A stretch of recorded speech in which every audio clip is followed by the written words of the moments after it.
Hello everyone, welcome to Lukman IS. Today we are going to have the Hindu analysis of 2nd December 2020. So let us see which are the important articles in today's The Hindu newspaper. Yes, these are the articles for mains purpose and for prelims purpose. So let us see one by one these articles and take input for our examination. First, on page number 6, editorial page.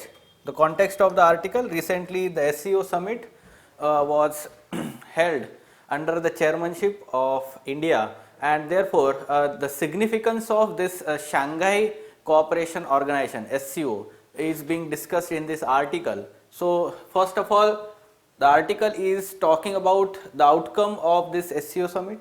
Along with that, it is talking about the kind of differences among the members we had, especially India, China and India, Pakistan, and then it is talking about the significance of this SCO for India.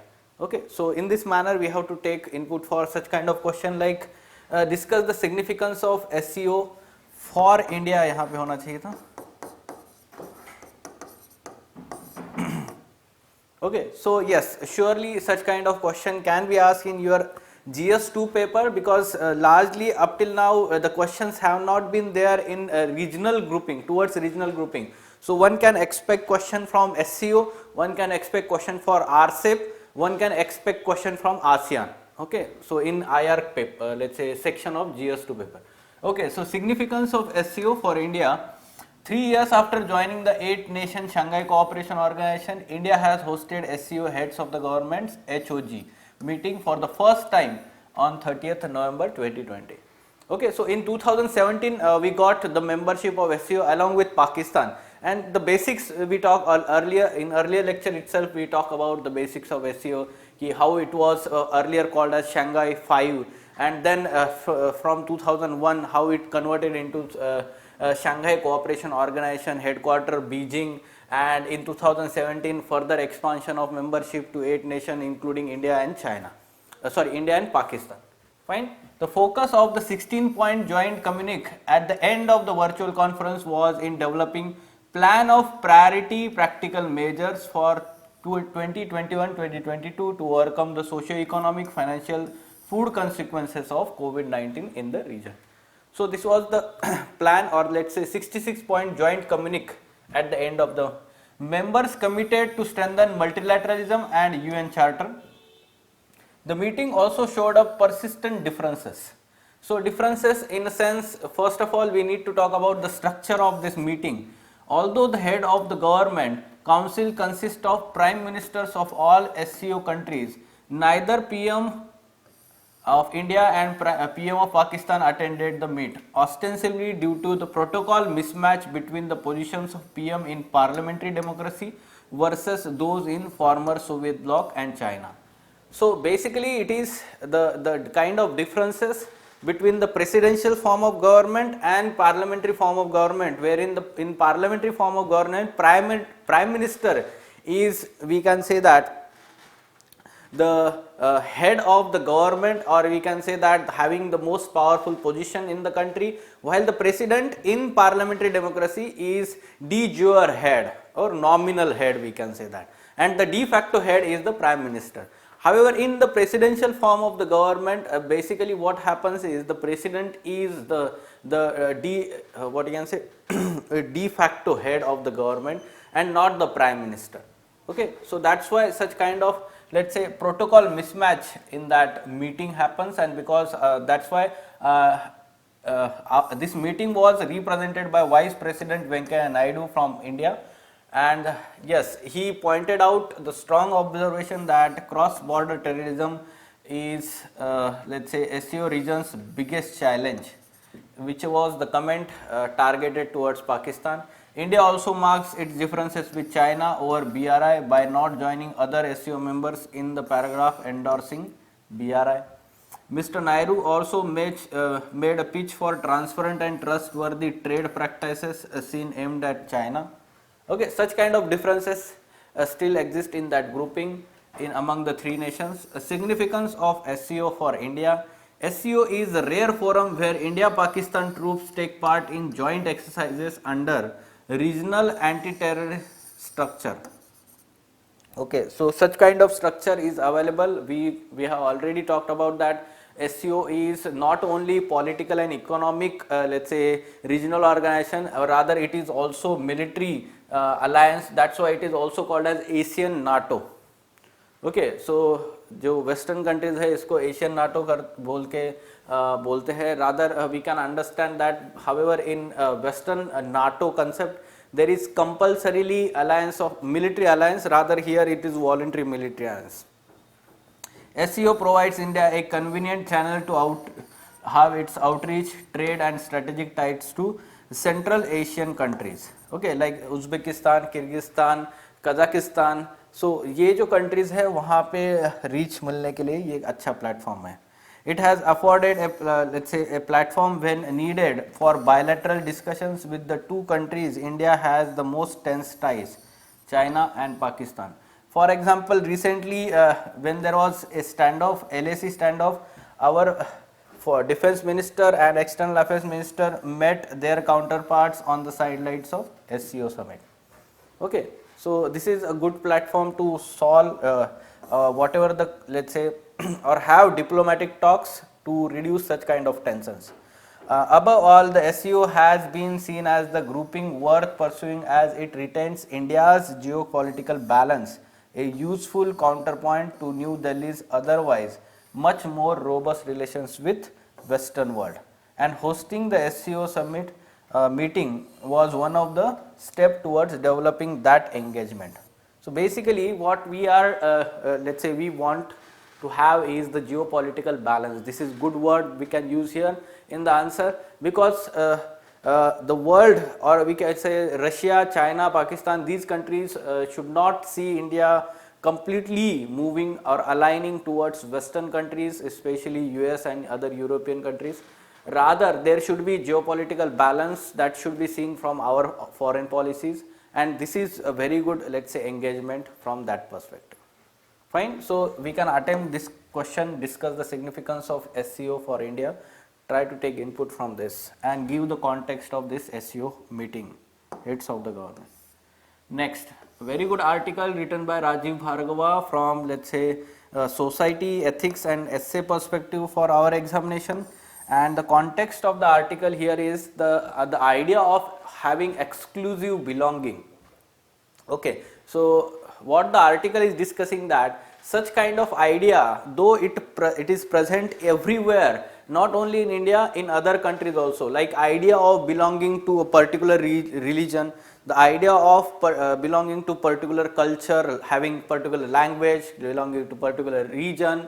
So exclusively belonging to that religion, exclusively belonging to that region, state, country. So such kind of ideas basically divides the country, and this is not, let's say, good idea. Rather, it is also discussing that any society or any human being cannot have such kind of isolated living in a society, because that person's let's say life is influenced by each, let's say, cultural differences. And when the person lives in a society, that person seeks to or tends to let's say get inputs from other cultures, other religions, languages, and some examples are given in this article from that perspective.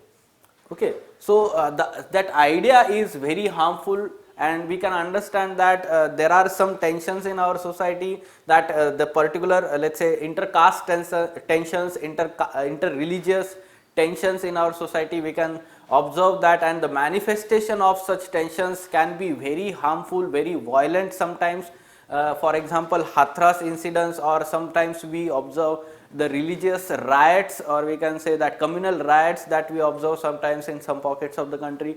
So at the same time, if we talk about the Western countries or developed nations, there are some racial let's say tensions. We also talked about that the incidents of killing of one of the, let's say, Afro-American singer or musician. तो जब वो हुआ था तो जो tensions हुए थे, so basically the idea of exclusive belonging is very harmful, and that should not be promoted by any individual or community. This is what the article is discussing. So very good inputs we will talk about here. The idea that each human being belongs to only one religious or linguistic community a single culture or unique civilization appears to be ubiquitous. Ubiquitous मतलब present everywhere.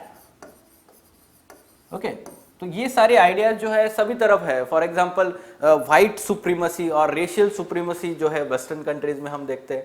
और if you talk about the unique civilisation जो है western countries consider them superior civilisation. और if we talk about let's say human being belonging to only religious fundamentalism that can be seen in some religions, or we can also talk about let's say somehow the kind of religious superiority that is observed. Linguistic community, southern states in India, they have somehow let's say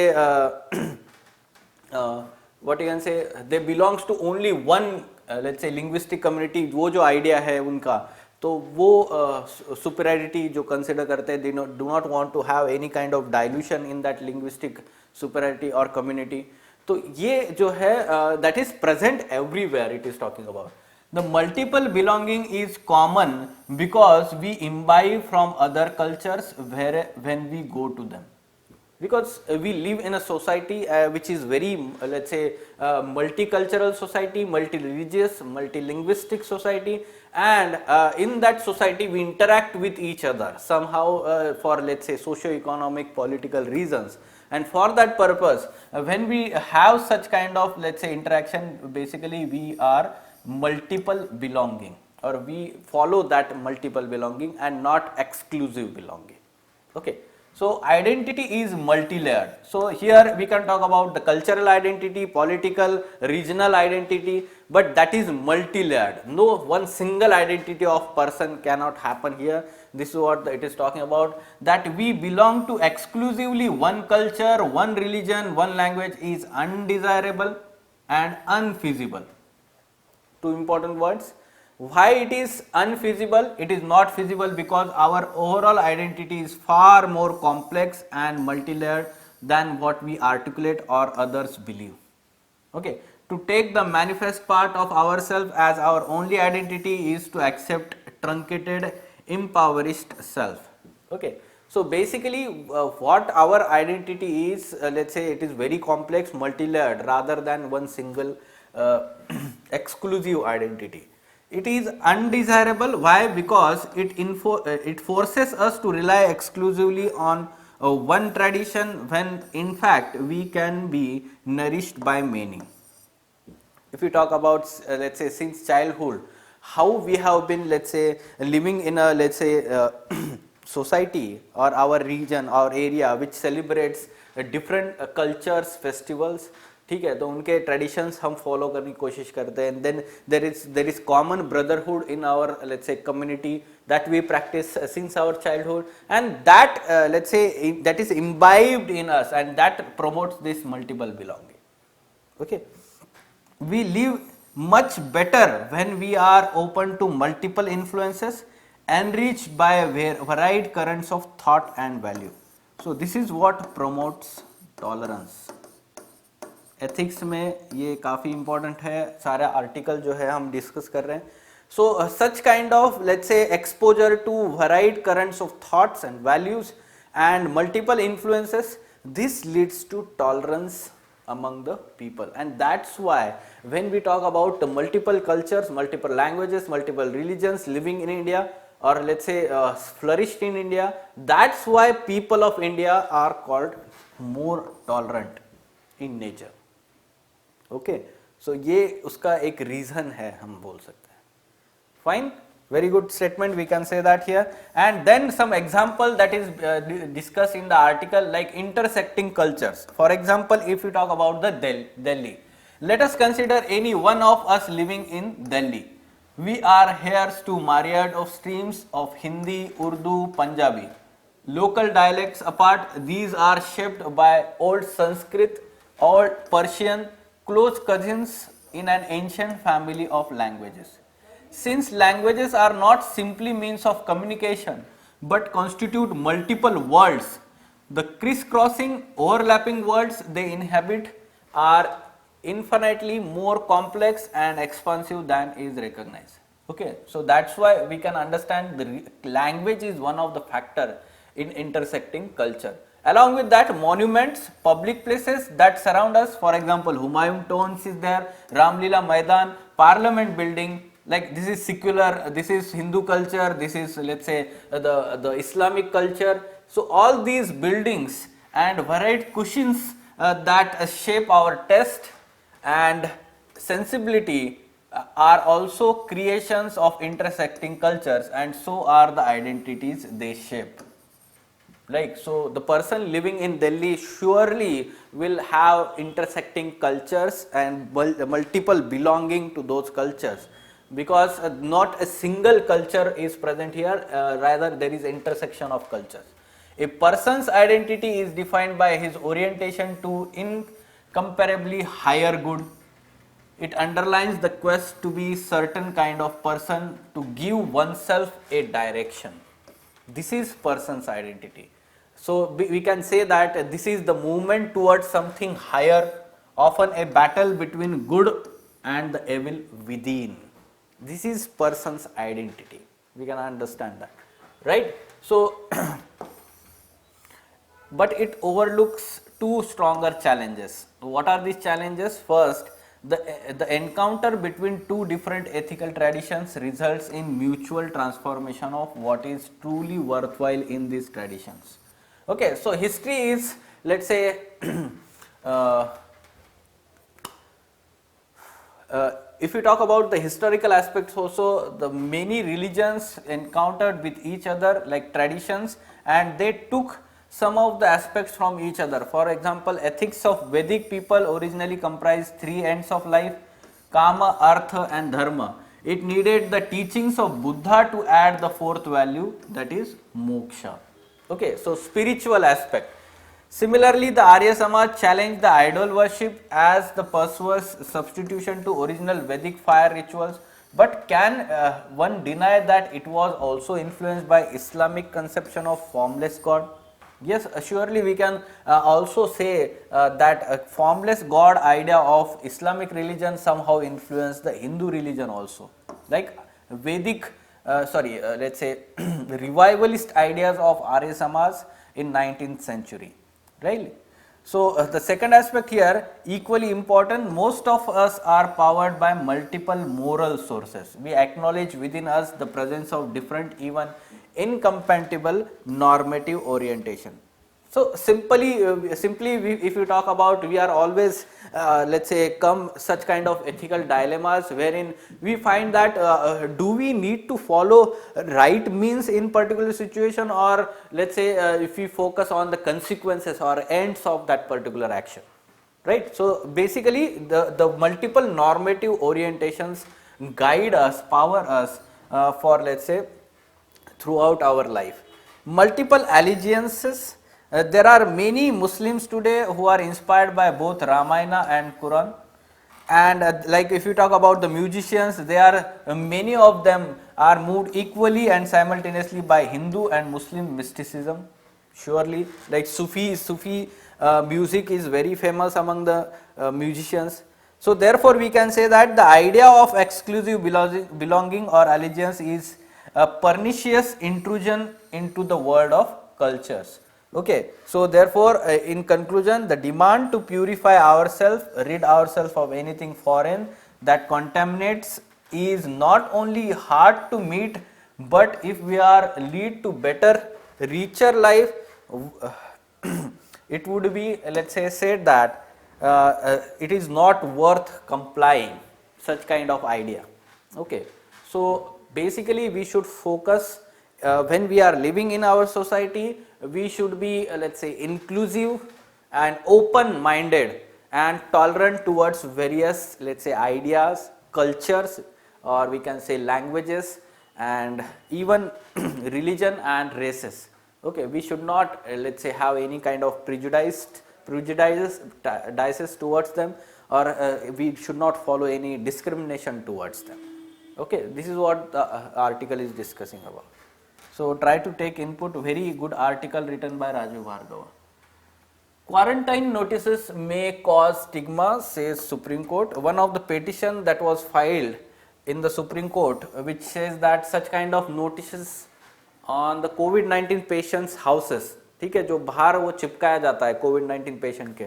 Some of the states were following that in the early period of the lockdown and all these things. Some states have discontinued that practices.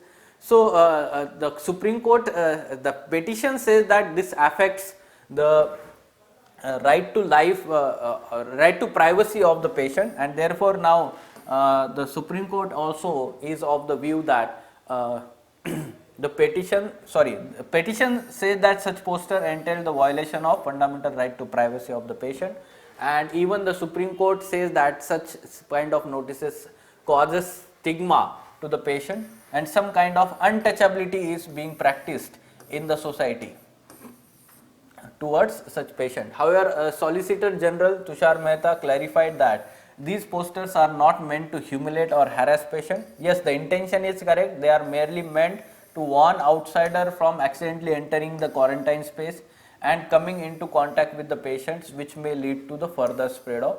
Though the intention of the government is right, however, that is having some kind of externalities, that is, it is impacting the person's life and leading to some kind of stigma and isolation in the society, and this is having some psychological impact of the person on the person and his family also. So violation of fundamental right to privacy of the patient. ठीक है, तो उसके ऊपर नाम लिखा रहता है and the address and all these things. So this is not a good idea, we can say that, and somehow this should be discontinued. वहाँ पे कुछ और अलग टाइप का आप कोई सिंबल या कोई चीज़ यूज़ कर सकते हो, या फिर स्ट्रिक्ट कोई एक कंटेनमेंट एरिया का जो हम बोल सकते हैं आइसोलेशन का, वहाँ पे एक बाउंड्री तैयार किया जा सकता है, wherein the people can be let's say warning can be written that this is the containment zone and such kind of things. Fine? Okay. Then PMI shows manufacturing losing steam. So what is this PMI? This is important. Before that, some facts.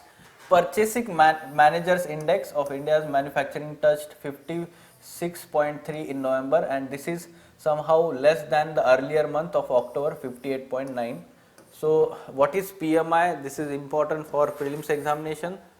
So let us try to understand meaning here. Purchasing Managers Index, PMI, is indicator of business activity both in manufacturing and service sector. So people may get confused that whether it is only for manufacturing or so.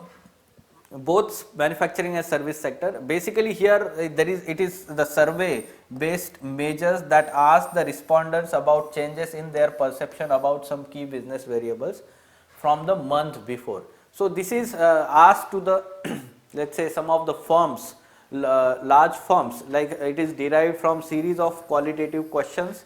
Executives from the reasonably big sample running into hundreds of firms are asked whether key indicators such as output, new orders, business expectations were stronger than the month before, and are asked to rate, and from that there is somehow speculation.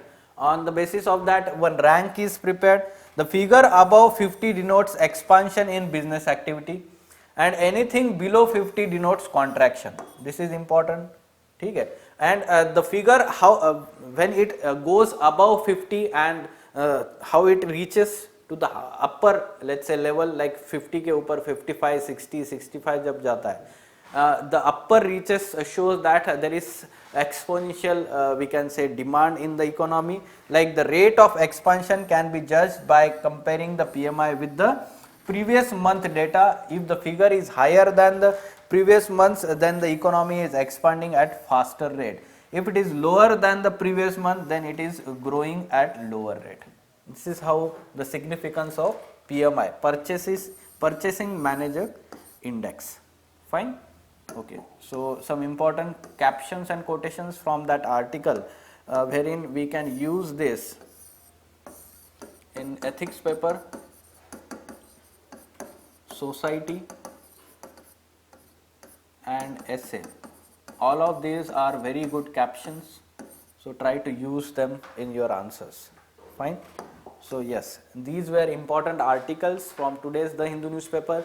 For further information on editorial discussion classes or ED classes, wherein in-depth analysis of all these mains related articles and issues is done by Ansari sir and team, you can contact Lukman IS. Also, many of the students may be watching this videos for the first time, or they may have started just now. So, for their information, let me tell you that this PDF document is attached to the attachment is given in the description. So, first of all, you can have or download that PDF, and simultaneously you can follow the video and try to take input from this PDF also. Fine. Thank you.